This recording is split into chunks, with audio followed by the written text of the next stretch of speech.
Hi, this is Andrew from Equilibrium Systems.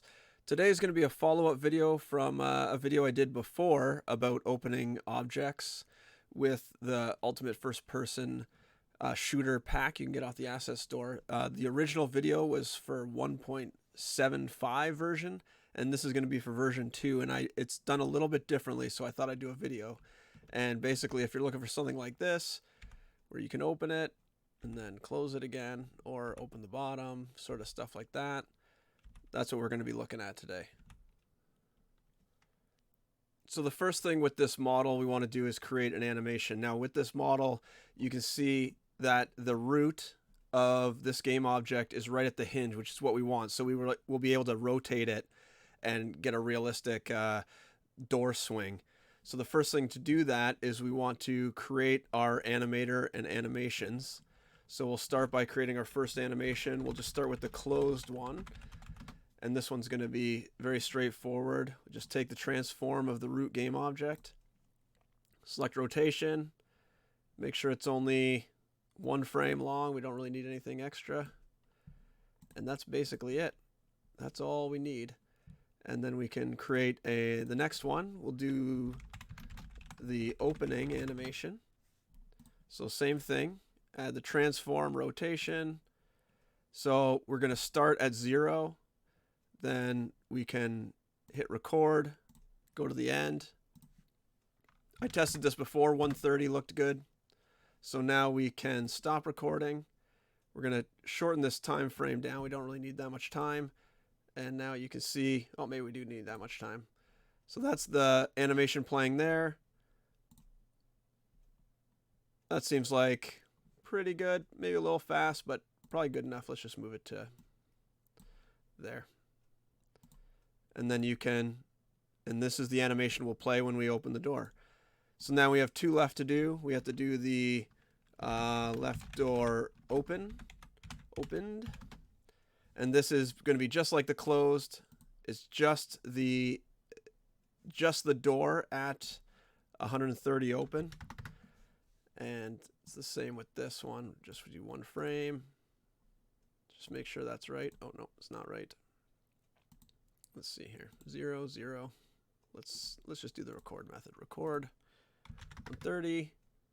Go to the end. 130. And stop. And let's make sure. Yep. Okay, so that's just like an idle while it's open. And then the last one, we're going to add a new clip.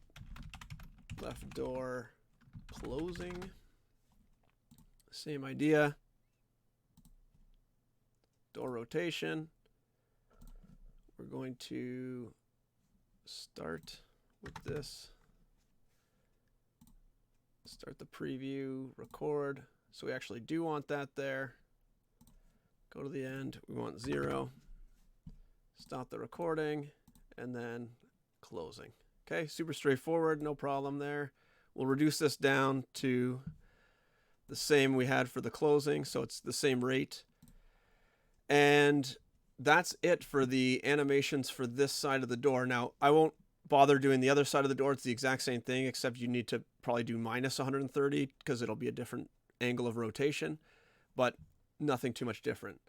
So the next step in the process is then to check, well, we could check on the animations. So we want to loop the time on that one. For the closing, we don't want to loop it. And for opened, we do want to loop it. And for opening, we don't want to loop it. Now we'll go into the animator. This is where you set up your transitions. So we'll initially start with the door as closed. And we will start by, oh, not that. Just put that up there. Okay, so what we're going to do for this one is we're going to create a transition from closed to opening. And what we're going to do in that transition is have a condition. Now we don't have a parameter, so make a parameter. We'll make it a bool, and we'll call it open. And so whenever the animation parameter open is set to true, this is going to start opening. And then let's see here. This probably go like closed. We can leave that transition like that. Basically, we don't need to adjust any of the blend. We'll make another transition. So this should go, because opening is not a looping, it'll play this opening and then go right to the opened loop, and it'll sit on here, and we just want it to sit there, and then we'll make another transition to closing. And so for this transition, we'll set the condition that when open is false, it'll go here, play the closing animation, and then go back to closed. So that's all we need to get the animation. So this should be enough for this animator to open this door when we set the stuff appropriately. So the next thing we need to do is get the ultimate first-person shooter character in there. So I'm just going to basically steal the character that is in the demo scene. So this Nolan guy here, I'm just going to drag him into ours instead of setting up a character and going through that. And so now this guy is everything we should want. And let me just move him, I guess, this way, and we'll spin him around. So we start on the right side. So there's some additional setup we need to do in order to get this guy work, because this is a fresh project. So I'll go through that now. Basically, the first step is we want to pull up the Ultimate Character Controller main menu. This is, I'll pull this right into the open. So when you open this, it'll start on this welcome tab. You go to setup, and usually it's set up in the scene. So the first thing you want to do is you want to go through this. You want to add the managers. You can see it added this game down here. And this has all the managers that the Ultimate First-Person Shooter needs. Camera setup, we'll just stick with all the defaults for now. This basically sets up the main camera to then have the first-person camera set up how they need it. We'll add a UI. Sure, why not? This basically adds an overlay to the game that, let's see here, game. This is all the stuff that will display the weapons and whatever else you need. This is obviously all customizable. Oops. And then the virtual controls, we're not going to worry about. We're not doing that. Then the other thing is you go to the project tab and you want to update the button mappings. This will add, let me just show you the beforehand. Input. Oh, it's already in here. I already did this. But basically this would not have all these entries. So you hit update buttons and it would add all these. And then update layers will add all of the layers here. Enemy, moving platform, visual effect, overlay, subcharacter, character, that the Ultimate First Person pack relies on. The other ones are not, I'm not going to go into the detail because we didn't build a character, we just used the character, but I highly recommend using the videos online that are available for the Ultimate First Person 2.0. So the next step after we've done that setup is, well, let's just double check that that all worked.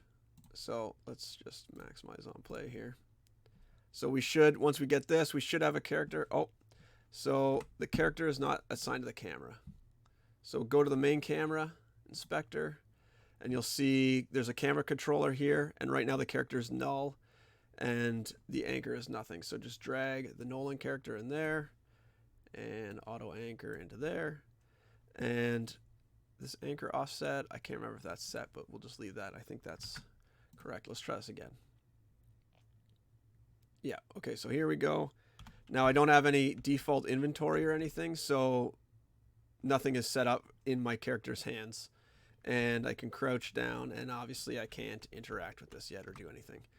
So let's just, actually, you know what? I'm going to scale up this desk just to make it easier to see.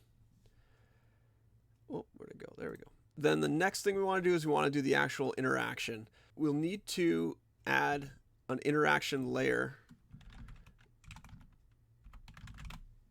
And this is how we'll identify what things to interact with. The next step is, let's go back to the desk and go to the door. And you'll see we have our animator here. This one, we'll have a similar animator once we do it. And we need to then add the interactable component and the animated interactable component. So what the animated interactable component does is it will be responsible for triggering the transitions here. So we do not want it to single interact. We want to be able to open and close it. The bool parameter we created was called open. That is this open. They relate. Bool interact value, this is the first value that it will have. So we want it to be true. So when we click, we want open to be set to true because right now it's starting as closed. Bool enable, we don't worry about this enabled and disabled message. Then toggle bool interact value, we want this to be checked also so that after we click, the next time we click, it'll change it to false. It'll change open back to false so we can close it. And we won't worry about any audio for now. So then for this, we have, this is what will actually trigger in script. And we want it to reference this interactable. So when the player comes up to this, clicks the door, it'll trigger this script if applicable, and then tell it to do whatever this says, whatever is in these targets, which in our case is animate to open. So that's the first step of this. You'll see here there's an ID. This ID is very important. It is very crucial for the working. They have to match basically something in the character, which we will go into right now. The last thing I just want to mention is in this animated interactable, the trigger parameter. That's if you're triggering an animation, which is a little different. Those are for more like jumps and stuff that are like a quick one-shot thing, rather than something that might stay open or stay active for a longer period of time. So we don't need to worry about that either. Okay, so now we will go to the character and we will set up the actual interaction on the character. So if you go to the ultimate character locomotion script that's on your character, abilities, these are all the abilities he currently has. So if you click on these, it'll kind of expand down below and you'll be able to see more of the details of what's going on in here. We already have a bunch of interact abilities. Press button, open chest, walk through door probably the other way, walk through door left and right, and open door probably generically. So these are all done. You'll see this object detection mostly with trigger volumes, which is really character cast as well as sort of like a big raycast, but trigger. So in the original version that I showed you with the fridge, the reason why a trigger or a character cast won't really work is because you have stacked doors on top of each other. So I like to add a new one that is using a raycast based on where the character is looking. So we're going to start by adding a new interact ability, which comes with the ultimate first person. We still want button down, attribute name, state. Does state matter? State does matter, I think. What are the states in this one? Oh no, interact. Okay, we'll just copy that. I think that's important for the animator, for the main player animator, which I'll get into in a little bit. The ability index parameter, that basically ties to the interact. It tells the character's animation to play something in the interact state that's in the main player animator. And then object detection, we're going to do a raycast, not a character cast. Detection layer, we'll just click nothing to begin with, and then go to interactable. This is the interactable layer we added, which just reminded me that we forgot to turn this layer in our desk door to be interactable. And we can do just this object only. So now, oh, you know what? We also don't have a collider on here. We'll need to add a collider. And that doesn't really fit that well. Let's see if I can, I know I can use a mesh collider. Let's see if that works. Mesh collider. It's a little more expensive, but for this method, it's fine. It'll probably basically be a box. Okay, back to the main character. So we have our interact. This index ability is related to the main player animator, which I can show you here. Let's see if I can pull this up a little bigger. So these are all sort of like the movement types that the main player can have. You can see here interact. And if we go into here and click on one of these transitions, we see we have press button, open chest, open door right, open door left. So you can see the ability index is 9, and that relates back to what we were looking at here, the ability index parameter of 9. Those need to match. So that will tell the main character to use this movement set. And then let's see here. Let's just go down. There's one more. And then the ability int data value. That tells it which one of these transitions to use. So you can see if I click on this first one, the ability int data is set to 1. Open chest is set to 2. Open door right is set to 3. Open door left is set to 4. So this will change what animation the main character plays. It's not really obvious there, but that's the animation, because he doesn't have any arms, that he'll play. So we don't really want any of these for our state because we don't want to walk through a door. I guess press button might be a good option for us right now. So we will choose, since we don't have a specific animation for this, we'll just choose the ability int data of 1 for our animation to play when we do that. So we'll set that to 1. So going back to the raycast. So raycast, the interactable layer, we want to use the look position and direction. So basically it'll be coming from his eyes looking down. Angle threshold, this is, let's see what it says. The maximum angle that the character can be relative to the forward direction of the object. So we'll just leave this at 360 because we don't necessarily need it to be looking a specific way. Object ID, we don't need to worry about. Cast distance, I found that 1.5 works pretty good in this scenario. And the cast offset, we shouldn't need anything because we are looking right from the eyes, and that's basically what we want. And the interactable ID. So this is where I was talking about relating back to the door. So this tells it what specific object to interact with. So if we set this to, let's see here. So this open door is set to 5, so we'll set ours to 6. And then we will set our door over here to 6. So basically it'll tell us when you interact with an object that's of ID 6, use this interact details instead of, say, open the door. So if we wanted it to act like a door, we could set this to 5. And then it would use the other, it would use a trigger and try to open it that way. So this is more a generic opening. Using the raycast, we could potentially have multiple raycast checks with different IDs for different things. So if you wanted, I don't know, a different height objects to pick up or something like that, I'm not sure. You can do anything you want with a different ID and slightly change all these values. And I believe that's all we need to worry about. Oh, we'll just call this interact by raycast or open by raycast. So this will now display up here as a little descriptor of what this interact ability actually is for.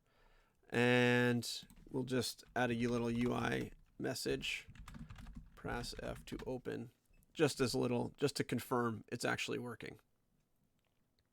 And then I think this is all we need to do. Let's give this a try.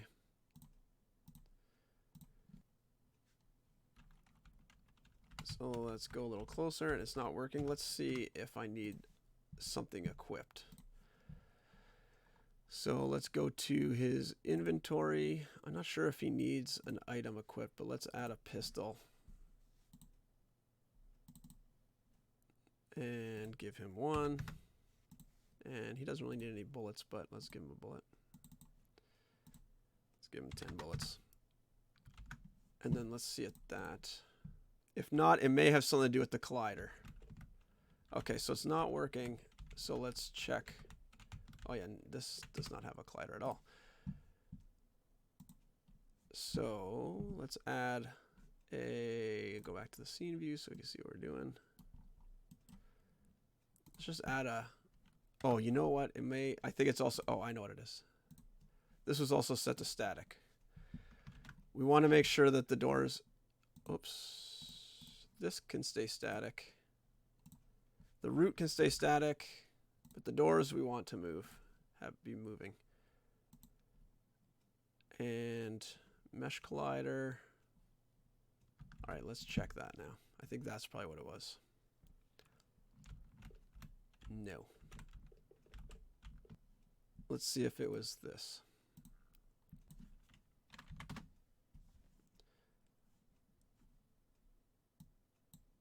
Let's see here. Don't really need it to be exact.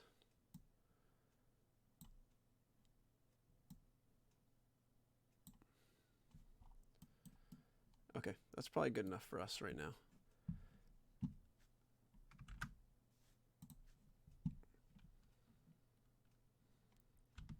There we go. That was it. So it just didn't like that mesh collider. So now it's recognizing that this is an interactable. You can see over here nothing is interactable. I hit F, plays its little hand animation, and then I hit F again to close it. Now that you can see, now you'd be able to, I mean, obviously the box collider is a little too large, but if you had stuff then inside this, you could also do something similar where you're trying to pick up stuff with that. But overall, it works pretty well. And I thought this method works pretty good to get stuff to open and close. And I think that's pretty much it. If you have any questions, drop them in the comments. I'll try to answer them. Pretty rough. There are some things I would like to improve, which I haven't had time to look into, like being able to change the icon of something that's interactable. I'm sure there is a way to do that. I just haven't had the time to look it up yet. But that's something that I'd like to do to improve this method. All right. Thanks again. See ya.